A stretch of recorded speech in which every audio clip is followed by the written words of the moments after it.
Good morning, everyone. Good afternoon and good evening. Welcome to my world, my podcast. Today, our special guest is Mukiibi James. This man does wonders. He runs an orphanage in Uganda, Africa. Now, you might ask, what do I have to do with Uganda? It's one human being to another human being. He's a man who himself was an orphan, and he found a message, and the message was to save other children, to do the good that he can do for humanity. Whenever I see people trying to save other people, I think it's wonderful. I think it's beautiful. And I can tell a lot of things about him, but I'm going to do what I always like to do. Let Mukiibi talk for himself. Mukiibi, tell my audience a little about yourself. Okay. Thank you, Brother Amos. I'm very happy to speak with you here. Yes, I'm called Mukiibi James. I'm a Ugandan by nationality, a pastor, a trained physics teacher. I think that's what I can tell you for now. A pastor and a trained physics teacher. For now, looking after the orphans in Uganda, Kampala. Currently, we are supporting 60 children. We thank the Lord because He has made it possible amid these challenges. Thank you, Brother Amos. That's all I can tell you for now. Okay. I have a few questions for you, brother. How did you actually become the director to run the whole organization? And I want to mention one thing. 2 weeks ago, I was 80, and my kids took me to the Bahamas. So I had the driver go through the bad neighborhoods, not just showing Atlantic City. It's in the same place. And I saw real poverty, which I remember when I was in Africa, I saw it. And in the middle of the street, on the left of me actually, was a well, actually a faucet, full of people waiting in line with old buckets, big plastic containers, not like the pictures that you showed me, where the people or you kids go to a big pond and skim the water and bring it back, water for drinking, for cooking, for washing. So one of the things today that I want to accomplish, you gave me a bid from some contractors. It will cost $4,500 to put a well in. That's what you wish. And I'm going to try, no, not me, America is going to try to get together $4,500 to send to you so you can put the well in. And when you do that, I want you to take pictures as it's being progressed, and I will make sure all the people will get it. Now, I'm sure people will donate, but I'm going to go a step further. You know, I've been sending you some of my books, like Max and the Red-Headed Dragon, with the message. Yes. Don't judge people by the color, gender, lifestyle, or the way they look. Judge people only what's in the heart and the mind. Or a book like Mama, Why Am I Black? Not white like you. The title is, of course, Mama, Why Am I Black? It's a story about intermarriage, about a girl, a woman from Europe, red hair, blue eyes, marries a man from Ethiopia, Africa, who's dark, black, and they have a child. And the boy has red hair, blue eyes, and brown skin. And he asks his mother. And the mother told him, Iskinder, you have beautiful red hair and blue eyes like me, and beautiful brown skin like your dad. And that's why you're so handsome and so smart. That's the message in the book. Always be proud of who you are and what you are. It's very important. Thank you. And we have to learn how to get rid of all this racial prejudice that people have. So I think it's so important So when we get the money, what I decided that we're going to use those 2 books because they have messages that affect everybody today, if we like it or not. That's reality. I'm going to donate 25% of whatever profit comes in from those 2 books to help build the well. Thank you very much. The people at the end, my producer, she will give the information. You log into knollpublishing.com, and those 2 books, buy it. It's a tax write-off. And most important, we will have the money. Now, I will do that from today until May the 7th, 2023. If we get extra money, that's also going to go to you to help your children for food, clothes, whatever they need. Thank you. Thank you. My pleasure, and I hope that it's going to happen very soon. Yes, please. I don't know if I got you or not because my screen all of a sudden got stuck. Can you see me? Yes, I do see you. Am I moving or just frozen? You are stationed. It's only the head. Yeah, it's okay. It's normal. That's when it's normal. All right, just leave it the way it is. In the meantime, we can finish it. By the way, I'm using my grandson's, my great grandson's Max. His room is my office, and the picture you see behind us from some of my books and the dragons. But now let's talk to you. But I wanted to share that with you. Tell me exactly why you got involved and how you got involved, and what your goals are with those kids, and what you're doing to help the kids become successful in life. Okay. Thank you, my brother Amos. I've already told you, the audience, about my name. The question is how I became the director, or how I founded this orphanage. Actually, it was in 2007, 2007. I was involved in an accident. Very bad accident. I was in a class of 21 students. A vehicle just came from nowhere and rammed into the building. And 20 of them died. It's only me who survived the accident. So as a Christian, of course, I thanked God. I said, God, thank you. And how would I appreciate God? I said, no, I need to look for something that would really please God. I felt God calling me to help others. After all, I had another experience. Myself, I'm an orphan. I never saw my parents. So I was just supported. I was also helped by a Catholic priest, educated me up to a certain level. I managed to get a scholarship at the university. So I continued with my education. But the whole background, the whole startup was fueled by a Catholic priest. So when I got an accident, I was so lucky that I was compensated. It was 2,000 USD. They compensated me for injuries sustained. So I used the part of it for treatment. Then the part of it was to buy a small plot in Kampala, just an outskirt of Kampala, some 3 kilometers away. A small plot of land. I built a small house. And after all those challenges, I said, no, I must start helping others as I was also helped. Now that I've got this little money, let me use it to support people who are vulnerable. That's how God's Love Orphanage Home in Kampala, Uganda started.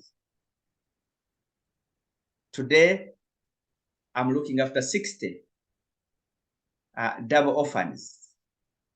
I thank God for the grace. Thank you, Brother Amos. That's all I can tell you for now. Well, I tell you, if I can do good things to help another human being that can help many other children, that would be beautiful.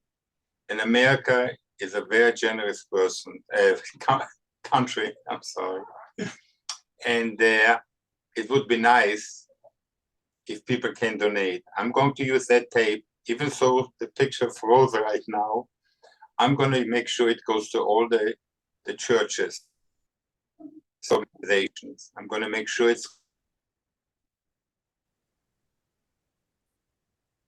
Hello, everybody, again.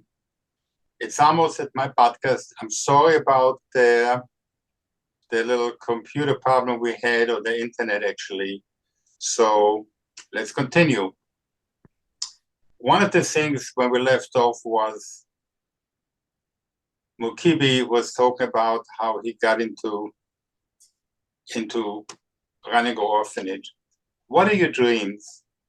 What you would like to do with the kids? Would you like to have more kids in there to help them? And when we get you the well, and we're going to get you the well, I will assume you will also share it with some of your neighbors so they can have water too.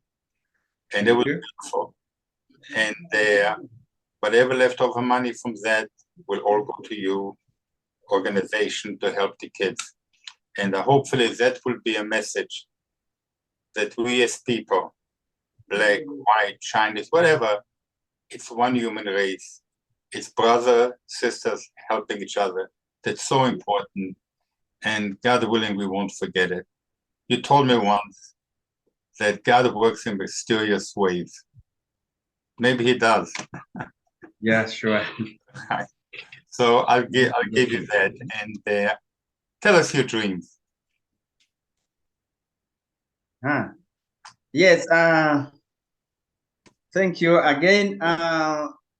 Yes, as I've said, we have 60. Currently, our challenge is water. The well, that is our call. I believe if given this, it will cause a very big impact to the children, because they have to wash, they have to drink, they have to do so many things. As the saying goes, water is life. So without water, there is no life. Yes. However, we are surviving in that situation because we have no option. But I'm glad that generous people are there. I know they are listening to me. They are listening to you, to us, all of us here. This is really very, very important that these children are given a safe drinking water for their good health. Let me ask you a few other questions before we run out of time. Where do you get most of the children from? How do they come to you? Okay. From war zones, people abandoning kids. Okay. Thank you very much.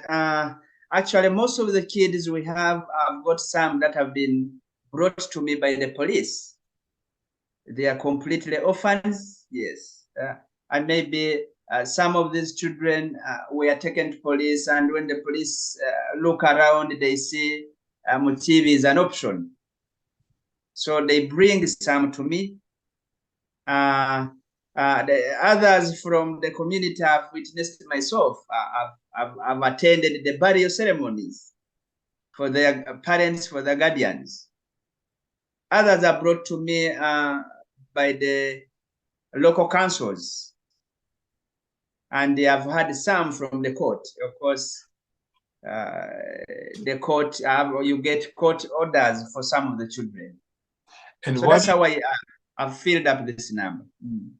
And what do you do to prepare the children that they can go out in life and be productive, education-wise? What do you teach them besides A, B, and C, and mathematics? Do you teach them skills?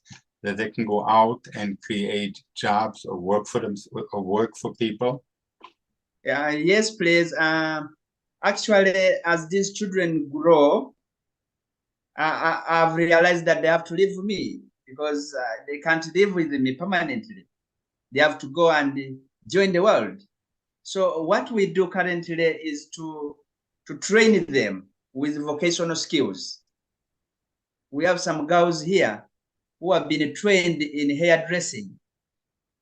We have some boys who have been trained in electrical wiring. Did you say hairdressers? Yes, hairdressing. They won't make money with me or with you. Yeah. So that's another special kind of job here locally. So they have to go and work on females' hair. They look more beautiful. So some have been trained in that field. Some of them are tailors. Some of them are actually helping us to work on our uniforms. That's nice. Work on community clothes as they earn some income. Then we have also been privileged to receive some important books. You know, these children are given confidence on how to handle the future. Like you gave us a book,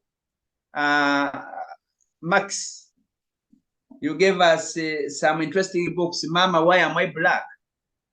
So these children get that confidence that they are not segregated in the world. This book? Exactly, I talk about that.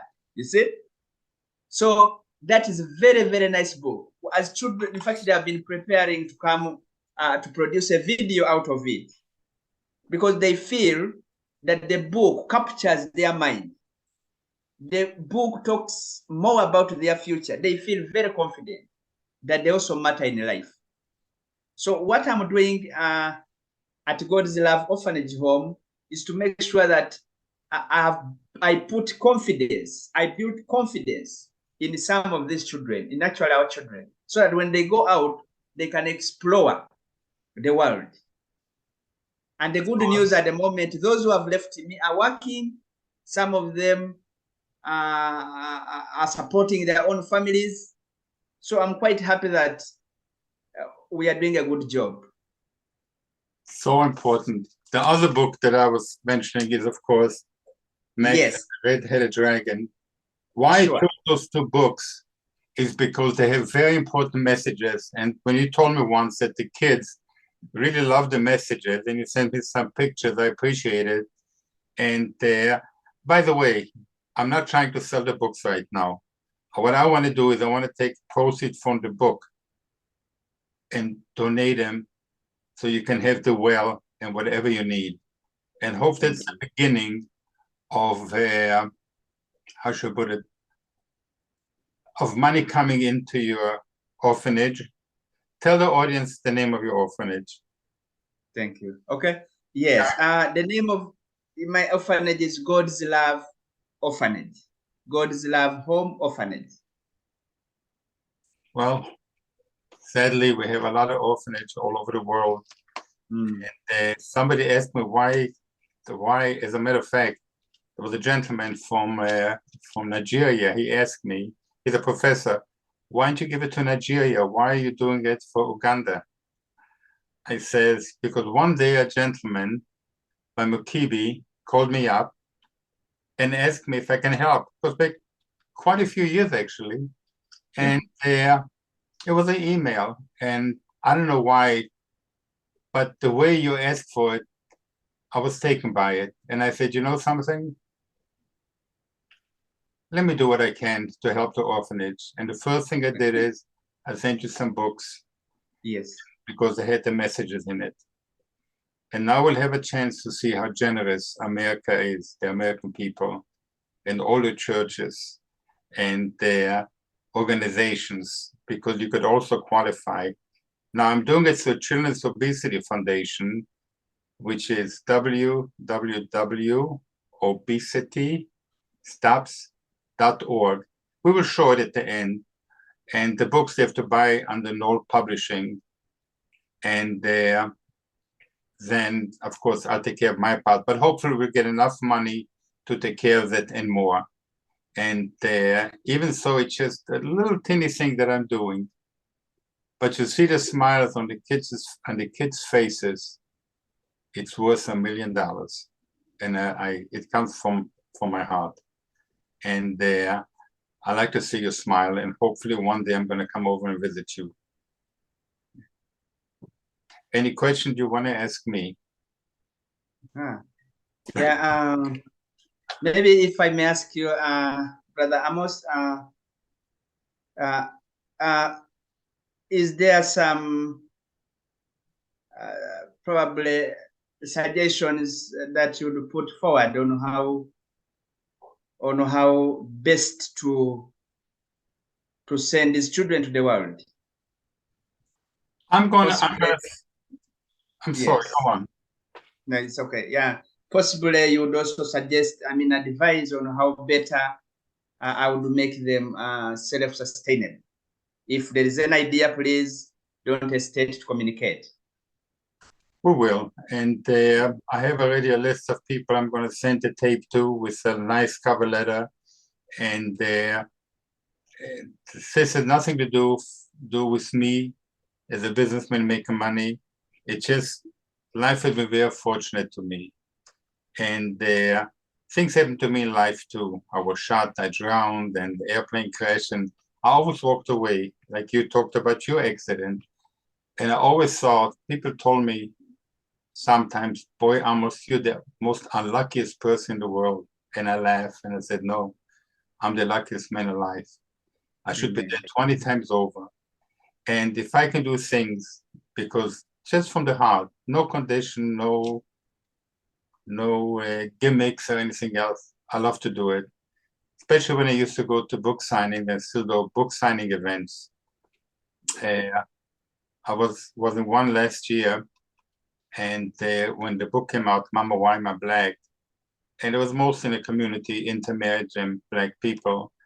And when I told the story and I showed the kids the books, just to watch all the kids with pride, Mama, why am I Black? Their eyes opened up and you can see water. Like they had a lot of pride, the kids. It was so beautiful. And in all honesty, I felt like going, my eyes became watery, just the enjoyment.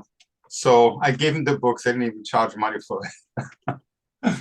But we all have people that want to give and help, and let's hope I can make your wish come true. I really appreciate. Thank you. Running out of time. I really appreciate you coming on, and God willing, your dream will come true, and I will have the satisfaction knowing that I was part of it. Thank you very much. My pleasure, and I'll be talking to you, and hopefully I'll be sending you checks soon. Okay, thank you very much. God bless. My pleasure. My pleasure. Yeah. Amen. Amen. Thank you. If you would like to participate, go into the website www.obesity, O-B-E-S like Sam, I-T-Y, stops, S like Sam, T-O-P-S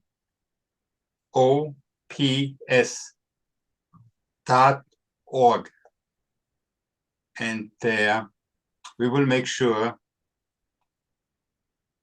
that the orphanage will get the money and the well will be a reality. So if you sign into the site, you can get there. I will send you pictures as the well is being built so you can see what good cause your money went to. And it's to my books, you go to Knoll, www.knoll, K-N-O-L-L, publishing.com, and I will donate 25% of any net profit that comes in for the next month to the orphanage. And you're going to make the dream come true for the man who built it and helped to make it successful. Mukiibi James, thank you very much. You're welcome, Amos. Thanks for your time. May God bless you. I'm very honored to interview you today. Okay, thank you. The Spirit, all my trials and tribulations are left behind. I know I've won, but I'm not done. All the world and bright future can be mine if I keep the faith and don't give up. Will all my dreams become a reality?